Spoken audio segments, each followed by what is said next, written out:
Olá, eu sou Gessé Palma, seja bem-vindo ao meu canal. Hoje é dia de arquivo pessoal.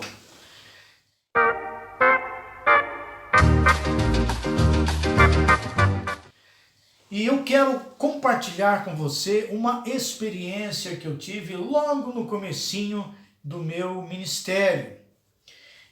Na minha antiga denominação, eu saí para o ministério. Naquela época nós dizíamos assim, né, que quem ia pregar ou então fundar uma igreja, abrir uma igreja em algum lugar que não tivesse aquela igreja daquele ministério e tal, nós dizíamos que estávamos saindo para o campo missionário, estávamos indo para o ministério, para o campo missionário. E com 18 anos eu fiz o seminário na minha antiga denominação, que era um seminário de 1 ano apenas, só um preparo rápido. Terminei aquele seminário, fui aprovado em convenção nacional, né, estadual, e naquela época já era a convenção estadual, se não me engano. Isso foi em 1989. E logo em seguida, um amigo meu, né, a gente fez seminário juntos, e ele foi na frente para um estado do Nordeste do Brasil. E se comunicando comigo por carta, não é? Olha só que interessante, né? Se comunicando por carta. Uma vez chegou, uma certa hora, um certo dia, chegou uma carta dele dizendo: olha, vem para cá, porque aqui tem bastante campo para o trabalho missionário, vem para cá, porque nós estamos precisando de obreiros aqui. E eu conversei com meus pais e em 1990, no dia 5 de setembro, é aniversário da minha irmã, então eu peguei o ônibus aqui na minha cidade e fui para o Nordeste brasileiro. E lá fiquei por 3 anos trabalhando lá, abrindo trabalhos, dando certo em algumas coisas, dando errado em outras coisas, não é? Porque a vida é assim, nem tudo dá certo, não é? Sempre pedindo que Deus aprovasse o meu trabalho, o meu ministério. Fiquei ali por 3 anos. E eu quero falar desse contexto para você entender que eu tinha, na época, 19 anos, né? Eu passei pela convenção estadual da minha antiga denominação, no meu antigo ministério, e logo em seguida já entramos em detalhes, para logo no finalzinho do ano de 1990, eu conseguisse viajar para esse estado. E tal foi a minha alegria quando meus pais, né, abençoaram. Tivemos alguns contratempos com respeito a algumas aprovações de alguns pastores que na época me conheciam, mas no final tudo correu bem e eu fui para lá. E às vezes a gente pensa que a aprovação de ministério é só quando as coisas dão certo. Às vezes a gente imagina que a aprovação de ministério é só quando a primeira igreja que você assume ela já cresce, não é? E aí você já tem um grande número de pessoas. Mas, na verdade, a aprovação de ministério ela é contínua. Ela é contínua, ela não acaba no primeiro momento, na primeira igreja, no primeiro trabalho que você faz, ela é contínua. E ela não é somente para a liderança da igreja, como pastor ou presidente de um conselho estadual ou coisa parecida, não. Ela é para todos, seja para o irmão que está assumindo o louvor da igreja, seja para o diácono ou obreiro da igreja, seja como for, que tem aí a sua parte eclesiástica, né? É uma aprovação contínua. E eu aprendi isso a duras penas, porque nem todas as igrejas, nem todos os ministérios, igrejas que eu assumi como pastor, deram certo. Algumas deram errado, não funcionou, não deu certo. E eu passei lá 3 anos. Não foram 3 anos de mar de rosas, não. Não foram, não. Tive momentos de dificuldades, em cidades do interior do estado para onde eu fui, que eu estou contando isso como experiência, não conto isso como fracasso, não conto isso para falar mal do ministério ou coisa parecida, porque isso é muito pessoal, não tem nada a ver com ninguém, não tem nada a ver com o ministério, não tem nada a ver com o meu superior na época, não tem nada a ver com os colegas, não tem nada a ver com nada, isso é uma coisa pessoal. Deus trata cada um de uma maneira. E eu até comento isso com a minha esposa, eu digo, Deus trata conosco de uma maneira tão diferente de todo mundo. Né? E é engraçado que tanto comigo quanto com ela, Deus tem um tratamento muito diferente do que Ele faz com as outras pessoas. E sempre foi assim.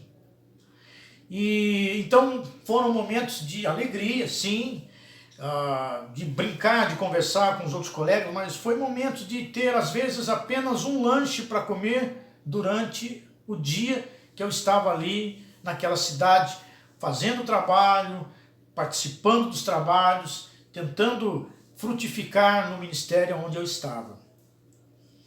Mas aquilo para mim era algo de honra.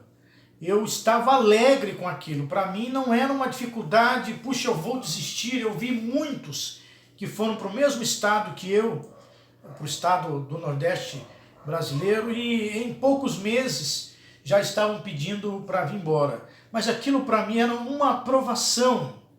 Quanto mais eu ficasse ali, mais eu me sentia aprovado. E então assumi igrejas aqui, abri igrejas ali, tentamos de todo jeito, e fomos trabalhando. Um dia, o meu superintendente, o meu superior me chamou e disse que eu iria abrir o trabalho bem no interior daquele estado. E ele disse, olha, eu vou com você. E lá na época, eu não sei se ainda é hoje assim, mas na época a igreja tinha, o ministério tinha um programa de televisão, então ele avisou pelo programa de televisão que nós estaríamos lá, que ele estaria junto comigo, e foi bem no interior mesmo do estado onde eu estava ali, trabalhando como pastor ali. Só que quando chegou no dia, ele teve um compromisso, ele não pôde ir. Então ele me chamou durante o dia e falou, olha, você vai com o irmão tal, ele tem uma Kombi, né? Ele vai te levar nessa Kombi, vai ele e a esposa, eu vou te dar uma caixa de som, eu vou te dar um microfone e eu quero que você vá. Alguns dias antes disso acontecer, eu tive uma experiência num trabalho anterior que me deixou envergonhado. Uma senhora teve um caso de possessão espiritual e ela manifestou na igreja que eu estava e eu não consegui expulsar aquele mal daquela senhora. E eu saí, isso não era no interior, isso era no bairro da capital, do estado onde eu estava, e eu então terminei o culto, né, o trabalho ali, já era 11h30 da noite, todo suado, cansado. Aquela mulher teve um momento de melhora, ela foi para casa, e eu saí daquele bairro e fui para o centro da cidade para poder jantar, comer alguma coisa. E quando eu cheguei ali, um outro pastor estava ali lanchando, no mesmo lugar que eu ia. E ele olhou para mim e falou assim, pode ir falando, alguma coisa aconteceu de errado. Conta aí o que aconteceu.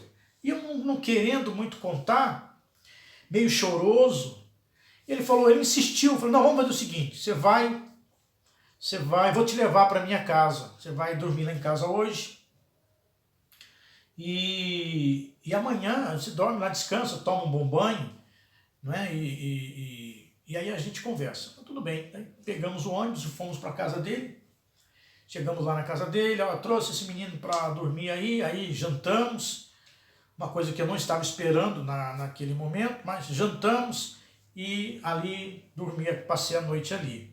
No dia seguinte, logo cedo, não muito cedo, mas umas 7h30 da manhã, ele já me acordou, e então voltamos para o centro da cidade, porque ele ia fazer outras coisas lá, e aí ele perguntou de novo, o que aconteceu? Eu expliquei para ele, olha, eu acho que eu fui envergonhado, assim assado, porque eu não consegui expulsar aquele, né, espírito maligno que estava na mulher. E ele olhou e disse para mim assim: há quanto tempo você não jejua e há quanto tempo você não paga preço em oração? E aquilo foi como se fosse um chacoalhão de Deus para mim, porque como eu poderia estar ali tentando abrir um trabalho, manter um ministério ali, não orando e não jejuando? Então, a partir daquele momento, eu comecei a orar e a jejuar, fazendo grandes períodos de jejum mesmo, de 2, 3, 4 dias, orando muito de madrugada. E antes que eu chegasse no outro dia de culto, para novamente fazer um trabalho e orar por aquela senhora, o meu superior me chamou e disse: você vai para esse lugar no interior do estado. Então eu já não vi mais aquela igreja onde eu estava, foi passado para outro pastor, e ele então me mandou para esse lugar do começo da história, onde eu comecei a contar para vocês. E ali, com uma caixinha de som bem pequenininha, um microfone muito simples, eu saí da capital por volta das 6 horas, tinha que estar no lugar às 8 horas da noite, chegamos faltando 10 minutos para as 8, e foi a primeira vez no ministério que eu preguei para mais ou menos umas 1000 pessoas no lugar onde a gente estava. Só que foi engraçado porque eles estavam esperando também o meu superior, né? Eles estavam também esperando o meu superior, que não foi. E eu cheguei para a irmã que estava organizando ali essa reunião, né, esse trabalho, arrumou o lugar para a gente ficar. E eu falei para ela: olha, o meu superior não vai vir, só sou eu mesmo. E ela disse assim: olha, nós estávamos esperando desde as 7h30 e o povo escapou, o povo saiu, o povo voltou para as casas e tal. Mas aí ela olhou para mim, e eu pesava na época 49 quilos, pesava 49 quilos. Então ela olhou para mim e disse assim: mas você prega? Muito engraçado isso, né? Muito interessante também. Eu falei: olha, eu vim para fazer a obra de Deus aqui e eu vou fazer, quantas pessoas estiver aí. Então, tudo bem, então. O senhor vai sentar ali, o senhor vai ficar ali, pode ligar ali a caixinha de som, o microfone, o senhor começa que as pessoas voltam. E realmente foi isso que aconteceu. Nós começamos ali cantando e de repente aquelas 1000 pessoas, que para mim era uma multidão, né, se aglomerou naquele lugar e ali ficou. A experiência que eu quero contar para você não aconteceu nesse dia, não, mas aconteceu duas reuniões, 2 cultos depois, porque eu ia para ali 2 vezes na semana. Nas minhas orações, eu pedi muito que Deus me usasse realmente para abençoar a vida das pessoas, porque era uma aprovação que eu queria de ministério. E em dessas reuniões, desses cultos, com o número de pessoas chegando ali de todos os lugares, de todas as cidades próximas,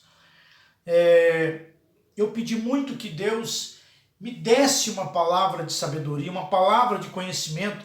Nós chamamos isso de revelação. Então eu quero abrir só um parêntese aqui, eu estou contando isso apenas como uma experiência, entende?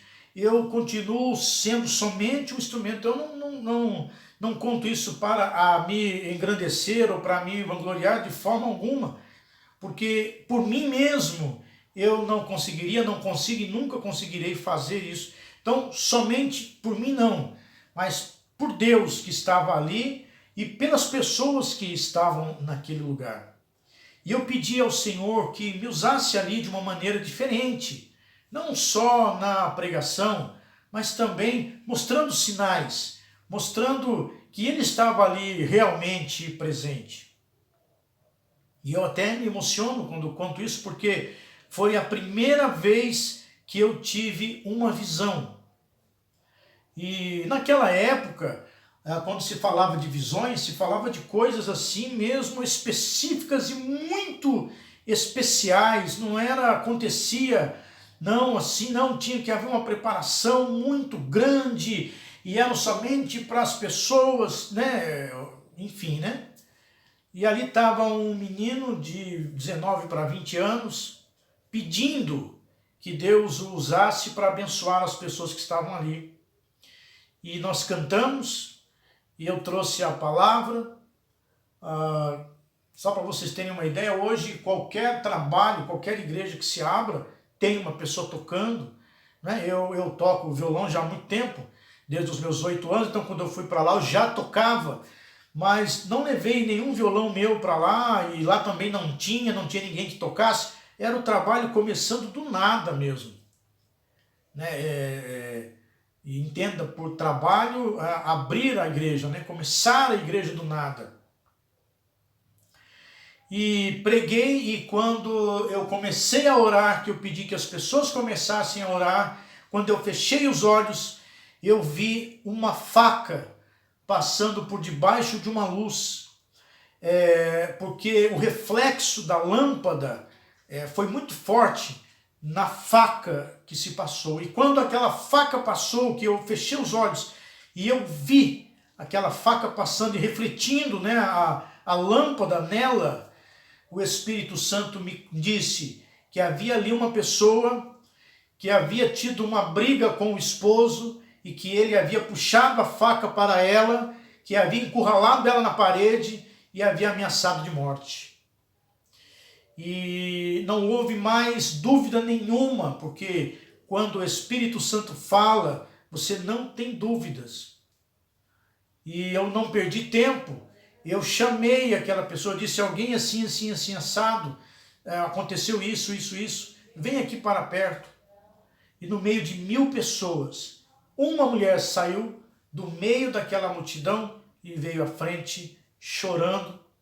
O marido, o esposo, estava ali por perto, ele também foi lá na frente. Oramos pelo casal, expulsamos o mal daquele casal e eles então se reconciliaram, um perdoou o outro e foi uma noite maravilhosa, abençoada daquilo que Deus fez. Então eu posso dizer para você nesse arquivo pessoal, primeiro, que a aprovação de ministério, seja ele ministério pastoral ou ministério local, os obreiros da igreja local, né, ou pastoral, essas aprovações elas são contínuas. Muitas delas são marcadas, e muitas, e se não a maioria, essas aprovações elas são feitas com preço que tem que ser pago por aquela pessoa que está debaixo daquela liderança, que tem o chamado de Deus, que tem a vocação do ministério. Nada se faz sem ter um preço a pagar. E quando eu falo disso, eu não estou falando de dinheiro, eu estou falando de pagar o preço da oração, de pagar o preço do jejum, de pagar o preço de entender que você está ali naquela função para funcionar. Mas nem sempre você vai funcionar como você quer, às vezes não vai dar certo, porque Deus está trabalhando, Deus está movendo a sua mão, Deus está moldando você. Então hoje, contando essa história para você, eu digo que o meu ministério continua sendo aprovado e Deus continua me moldando, Deus continua trabalhando por mim. Foi assim que eu comecei o meu ministério. Então eu quero contando essa história, eu quero encorajar você nessa semana a buscar de Deus a aprovação para o seu ministério, mas uma aprovação contínua, e ter a consciência de que cada minuto, de cada momento, seja você quem for, esteja na função que estiver dentro do corpo de Cristo, a aprovação ela sempre será contínua e sempre vai ter um preço a pagar, não é? Às vezes você tem que pagar um preço de um dia de jejum, às vezes tem que pagar um preço de 24 horas de oração, às vezes precisa pagar um preço de 40 dias de jejum, às vezes tem que pagar o preço de uma vigília, uma campanha de vigília, uma semana de vigília, das 3 da manhã em diante, das 2 da manhã em diante. Deus te dá a direção, mas as coisas têm que ser feitas dessa forma. Quando eu penso no meu início de ministério e analiso com o que acontece hoje, eu vejo que hoje as coisas estão muito mais fáceis do que quando eu comecei. E quando os meus pastores conversaram comigo naquele dia, quando eu peguei um ônibus para ir para o estado do Nordeste brasileiro começar lá, eles também pagaram outros preços, às vezes mais difíceis do que eu estava pagando. Então, que a igreja dessa geração, que já dizem os especialistas, não vai ser a mesma depois dessa pandemia, dessa situação passar, que a igreja de hoje em dia saiba pagar o preço necessário para que o evangelho de Cristo seja pregado com seriedade, lembrando que somos vasos imperfeitos e que muitas vezes não dá certo, erramos, pecamos, acontecem muitas coisas, mas Deus sempre está por trás daquilo. Todas as coisas cooperam para o bem daqueles que amam a Deus e que são chamados segundo o seu propósito. Então, eu encorajo você nessa semana a buscar essa aprovação, a pagar o preço da função que você está realizando no corpo de Cristo, no seu ministério local. Deus te abençoe.